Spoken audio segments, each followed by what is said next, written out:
Sousa, o JPP também fala deste concurso e quase com uma recomendação aqui alertar para cuidados adicionais, não é, nesse caderno de encargos. Quando fala aqui nesses cuidados é precisamente porque tem alguns receios em relação ao que pode vir aí de novo. Já respondo. Muito obrigado pelo convite, Gil Rosa. Boa noite também a todos os colegas de painel, aos nossos telespectadores, em especial também aos cidadãos do Porto Santo, aos nossos imigrantes e também ressalvar hoje que é o Dia da Criança, nunca é demais salientar essa efeméride, prepararmos as nossas crianças também para discutirem democracia. Relativamente ao nosso diploma, tudo aquilo que aqui foi dito sumariza aquilo que são, e vamos ter a oportunidade de discutir na prática aquilo que se propõe. Bom, digamos que estes projetos de recomendação ao Governo da República, ao fim e ao cabo, resumem aquilo que são as aspirações e os problemas que os porto-santenses têm identificado no sentido do Governo da República, que é a pessoa que vai tratar da concessão desta ligação, receba de uma forma coletiva essas reivindicações no sentido a cautelar depois no caderno de encargos. Portanto, nós estamos a trabalhar preventivamente. E nós sabemos que as mobilidades são, para uma região ultraperiférica, um fator fundamental de coesão económica e social e, sobretudo, o Porto Santo, que está e que padece da dupla insularidade, ainda mais. E, portanto, a ligação aérea é fundamental. E gostaria só de ressalvar que as propostas, o projeto de resolução do JPP faz um sumário daquilo que foi um trabalho de equipa já iniciado ano passado pelo professor Carlos Silva, que teve a capacidade de liderar essa auscultação aos porto-santenses e depois de apresentar um conjunto de propostas que depois foram dadas a conhecer pelo JPP em abril deste ano, a 8 de abril mais precisamente, ao Primeiro-Ministro, ao Secretário de Estado das Infraestruturas e à Assembleia da República e também aos parceiros regionais, inclusivamente à CIF e ao representante da República e aos grupos parlamentares. E, portanto, isto para dizer o quê? Para dizer que o debate, a discussão dos assuntos, no nosso ponto de vista, embora não secundarizando o primeiro órgão de governo próprio, que é a Assembleia, mas que nós defendemos que devemos envolver nós, e todos nós estamos aqui, não é? Portanto, não quero ser o arauto da descoberta da ilha, que já foi descoberta há imenso tempo, mas que se nós recolhermos, envolvermos todos os parceiros, inclusivamente o JPP dirigiu o convite a todos os partidos, como todos vós sabeis, para portanto, uma reunião que tivemos a 8 de março no Porto Santo, que já tínhamos um ponto de partida, mas naturalmente havia outros aspectos que podíamos ter ignorado e que não tivessem sido colocados no papel. E, na verdade, aquilo que estamos aqui a discutir, uma proposta não anula a outra, elas são complementares, embora nós reconhecemos que a carta que foi dirigida ao Ministro das Infraestruturas e ao Primeiro-Ministro é mais específica ao nível de determinados pormenores daquilo que foi objeto dessas reuniões. Bom, e ao fim e ao cabo estamos a falar de, não sei se o Gil prefere que nós já avancemos com algum conteúdo da matéria ou se prefere fazer uma segunda ronda. Se calhar fazíamos uma segunda ronda, mas só para concluir esta ideia relacionada com esta primeira, abordagem relacionada com, neste caso, a necessidade para já de que se façam as coisas a tempo e horas.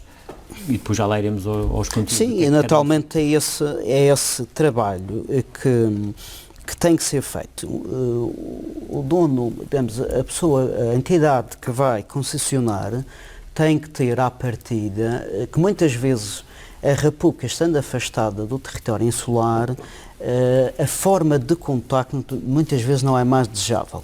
E, portanto, se a montanha não vai a Maomé, O meio vai à montanha, foi precisamente isso que nós tentamos fazer, nomeadamente ao Estado. Nós defendemos sempre esse princípio. Carta reivindicativa, auscultação, carta reivindicativa, produção legislativa, se pode chamar um projeto de recomendação, é meramente uma recomendação, mas enquadra-se naquilo que é matéria da Assembleia Legislativa Regional e aí, o dono da concessão, ou a entidade que vai concessionar, jamais terá desculpas de que as entidades, neste caso os órgãos do governo próprio da região, não tenham feito chegar aquela carta de reivindicações dos porto-santenses. Portanto, os porto-santenses também confiaram em nós para ser porta-vozes daquilo que são os seus problemas. E já leremos agora precisamente essas questões em concreto, Bernardo Caldeira. Já aqui falamos numa divergência, o JPP propõe 5 voos diários, o PSD não vai tão longe. Muito bem, eu já vou direto à questão. Se me permites, ele focou num aspecto fundamental há pouco, que é do relacionamento do Governo Regional com o Governo da República, não obstante o papel da Assembleia. Eu suponho que, neste momento, os governos estão a dialogar através do papel, não que seja importante. Há uma falta bastante assinalável de reuniões com aquele Conselho de Concertação para as Autonomias, que só está no papel, não serve para nada. Alguma vez ouvimos falar desse Conselho a concretizar. Sim. Mas isto para dizer que devia de haver quase como uma obrigatoriedade constitucional, posso dizer assim, dos governos sentarem à mesa trimestralmente e discutirem isso. Mensalmente. Sim, mas eu estou aí estou a ser de mansinho. Com um aspecto fundamental. Neste momento parece que está-se a dialogar por fax, para não estar a utilizar o meio. Sumariamente, aquilo que o JPP defende é que estamos a falar de uma negociação e quando se vai parte para uma negociação vai-se sempre com um dote mais acima, naturalmente, para depois esse resultado seja satisfatório. E já estou a justificar o número de aumento das ligações aéreas. Portanto, nós propomos 3 ligações no inverno, do Porto Santo às 8, às 14 e às 19h30 e do Funchal para o Porto Santo às 9, 15 e 20h30 e outras 5 no verão. A implementação do esses horários foram, digamos assim, que de acordo com a auscultação que fizeram, da sensibilidade claro. Que encontraram junto. Eu não sou especialista em aeronáutica, como é óbvio, estou aqui a ser porta-voz. Isto foi objeto de discussão e de auscultação por parte do professor Carlos Silva, com vários intervenientes, nomeadamente pessoas ligadas ao sector. Depois, o sistema de reservas é preciso ser consolidado, nomeadamente do bilhete corrido, já aqui foi falado. Há a questão da redução para metade da tarifa aos atletas integrados nos clubes desportivos e, sobretudo, a questão da saúde, os doentes em trânsito para consultas e tratamentos no Hospital Central e as crianças já de 12 anos. E depois um aspecto que também tem ficado descurado do contrato, do caderno de encargos, que é a obrigação, o cumprimento da publicação semestral dos relatórios de controle da ANAC, que também está no caderno de encargos e que esses relatórios ninguém lhe pôs a vista em cima. Talvez seja motivo agora também de hoje requerer. E esses relatórios serviriam para quê? Eu penso que são relatórios técnicos, mas também poderemos ter dados absolutamente importantes para podermos analisar situações que já foram aqui discutidas, nomeadamente da lotação, das ligações, aspectos relacionados com os horários de voo. Portanto, são coisas que eventualmente eu não conheço o relatório, eu também não posso adivinhar. Mas a ANAC, como sabe, é o regulador, tem essa obrigação, mas que eu conheça, esses relatórios não são públicos. E, portanto, seria mais uma ferramenta de trabalho, até se calhar para podermos apurar, não sei se tem conhecimento desses relatórios, mas que pudéssemos apurar o caderno reivindicativo destes projetos de resolução em face desta concessão com ligação aérea do Porto Santo para o Funchal e vice-versa. Portanto, em síntese, Claro, é isto, exatamente. naturalmente. Miguel Brito, Elvio Sousa, quanto a preços? Bom, relativamente aos preços, bom, nós vivemos num arquipélago vamos dizer, um arquipélago pobre, não é? Que nós não produzimos receita. Nossa receita é transferências de Estado, receita fiscal, Sistema Nacional de Negócios, mas fazemos vida de rico. O nosso sistema autonómico falhou, não digo todo, não é? Estou a falar-me em relação à mobilidade, porque temos, por um lado, os portos mais caros da Europa, com fretes que ainda continuam, apesar das isenções que foram e as eliminações de taxas, continuamos com os produtos mais caros. Depois, ao nível dos aeroportos, temos este empecilho à competitividade, que são as taxas aeroportuárias. E aqui perguntamos aos telespectadores quem é que negociou na altura. Não foi eu, nem foi o PSD que negociou na altura esta questão das taxas aeroportuárias. E não esqueçamos que a promessa de convergência das taxas foi de um secretário de Estado, salvo erro, do governo de Passos Coelho, e que está manifestamente no artigo 16 do contrato, e estou a falar de cor, mas suponho que seja o artigo 16, do contrato interadministrativo entre a região e o Estado, que não está a ser cumprido, que dava um prazo de 10 anos para haver essa convergência para os valores de Lisboa, e o que é que acontece? Acontece que neste momento está tudo igual. Não, tudo igual Lisboa não. É que sobe.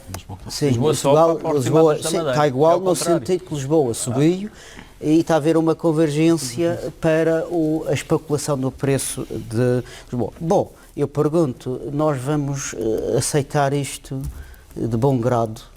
Portanto, nós vamos aceitar que esse contrato não esteja a ser cumprido, está aqui em causa, porque, Gil, o preço, é claro que é caro viajar para o Porto Santo de avião, as pessoas não têm uma alternativa, quem tem poucos recursos, ou vem de barco, ou tem que amealhar, para não falar só do residente do Porto Santo. Eu, por exemplo, as pessoas que não gostam de andar... E já há o subsídio de mobilidade? Sim, já há o subsídio de mobilidade, mas há pessoas que não gostam de andar de barco, tal como acontece, e há pessoas que precisam de ir lá para tratar de situações... Tudo isso, uma tarifa aérea baixa, ajudaria a economia do Porto Santo, ponto. Havia mais porto-santenses a viajar para a ilha, para a ilha ou para o resto do mundo, não é? E havia mais aderentes a viajar para o Porto Santo e deixar o dinheiro derramado na economia local. Mas lá está, nós não podemos esquecer as falhas, tem que se reconhecer que houve uma falha na negociação, apesar de terem recebido 80 milhões de euros na altura, houve uma falha, e até hoje não houve coragem. São um peso muito grande nos bilhetes. E se nós lemos o contrato interadministrativo com atenção,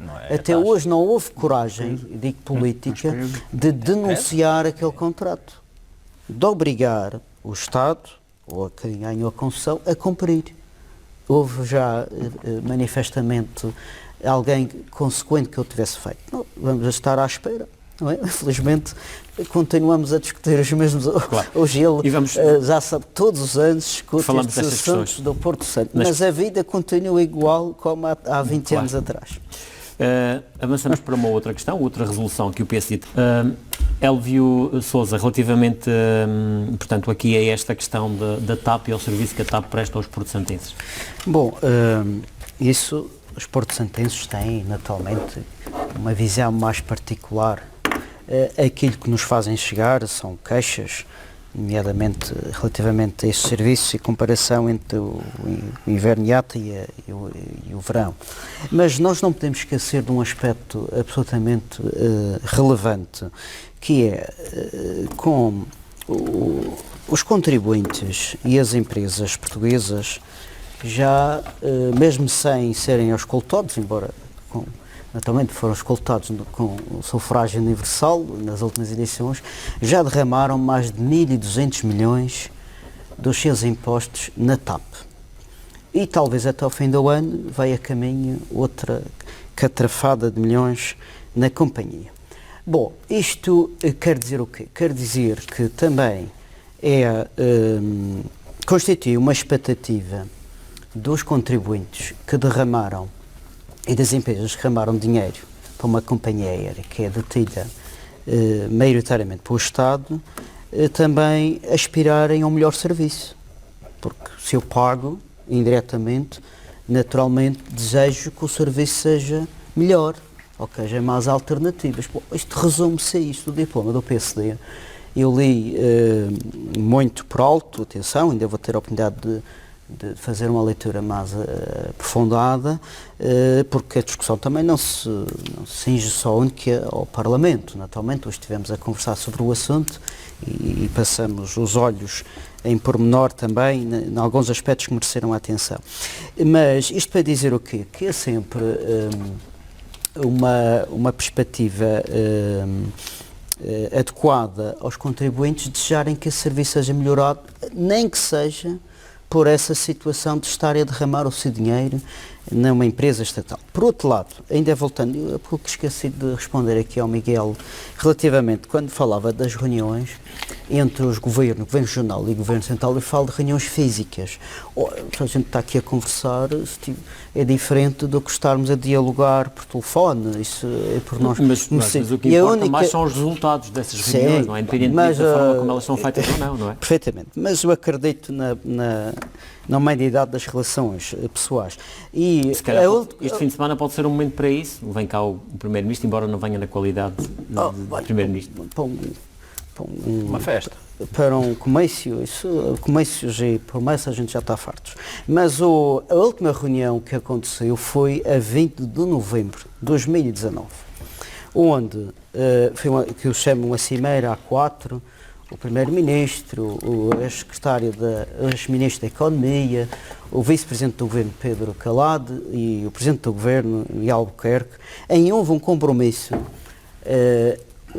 dos quatro para este que enreda na mobilidade. Primeiro, resolver o subsídio de mobilidade, veja, já passou-se imenso tempo, embora também tivemos a pandemia, há que não esquecer a situação excepcional em todo o mundo, não foi só aqui no país, que possa ter atrasado, mas continuamos iguais.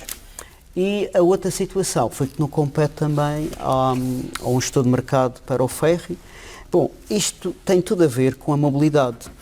E quando eu falava das reuniões entre governos, era repetir aquele tipo de reuniões de forma mais constante, porque eu acredito, e o projeto que faço parte acredito, que é por essa via também que se possa resolver. Eu próprio também já pedi audiência ao Presidente da República, ao Primeiro-Ministro, e nem tive resposta até hoje. Portanto, temos que continuar esforçadamente. Claro. Ora, quando para o Presidente... a semana vão estar na Madeira. Sim, haverá um comício, já estou chegando lá. Quando o Primeiro-Ministro não responde a um pedido de um responsável partidário, não estou aqui a pôr de parte qualquer modéstia, quando o Presidente da República não responde, está tudo dito, vamos continuar a existir. Isto acontecia há 600 anos, uma política quase com falta de audição dos órgãos das ilhas, dos arquipélagos. E apesar da plataforma de comunicação que nós temos hoje, isto não avançou praticamente no plano, mas é no plano da cabeça, das ideias, porque continuamos a separar aqui, o Portugal é só Lisboa, a Madeira é só Funchal, o resto é paisagem. É a verdade. O Porto Santo também padece desse centralismo em relação ao plano das intenções. Há muitas intenções, o inferno está cheio, como nós sabemos, mas no plano da concretização, acredito piamente que devemos continuamente nunca desistir, nunca deixar de Ou seja, existir ter sempre uma postura reivindicativa, não é? Em função das consequente. Lopes da Fonseca, relativamente à TAP.